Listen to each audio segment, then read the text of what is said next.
Tsaka dito naman guys, nakikita mo naman another fire doon dito.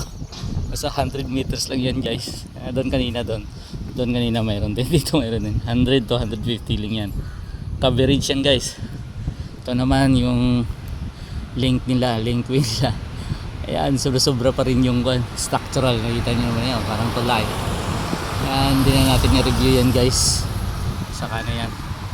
Yung i-review natin dito, yan yung bicycle sa loob. Ayan, yung bicycle. Tapos may police CCTV. Nakikita yung police CCTV yan. Yan natin ha. Yan. Ay, ito pa pala guys.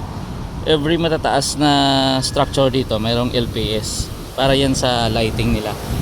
Yan, ito yung LPS, yung earth pit nya. Tapos pag pumunta ka dito, makita mo yan, yan yung part. Yan, diretso yan. Yan yung pinaka ground sa taas.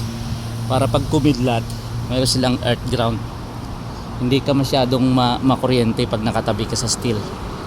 At saka yung lagi ko sinasabi, yung bollard, yan, normal yan. Basta public, may bollard at saka may ramp yan. Yan. Dito magkakaroon tayo ng idea. Yan. Yan. Tapos dito yan, yung block number 570C, bollard. Tapos kung mapasok ka dito sa loob, makikita mo. Yan. May bicycle parking yan. Every HDB meron talaga yan, bicycle parking. Tapos syempre hindi mawawala yung CCTV police guys. Yan, CCTV police yan. Yan. Tapos itong yellow na to, kung makikita nyo, gas to guys. Gas yan. Oh, gas pipe yan. Yan.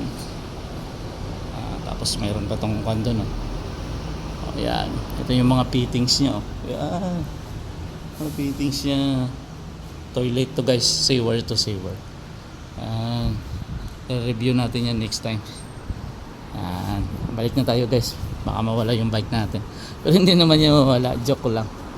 Pero minsan pag hinayaan mo talaga mawawala. Yan. Beware of traffic. Kasi dito yung nangunguha yung mga, alam mo na, mga maitim. Mga walang pake. Wapakil sila eh. Yan yung bike natin. Mahirap na mawala yan. Mahal yan. Kakabayad ko lang yan guys. Yan. Bye.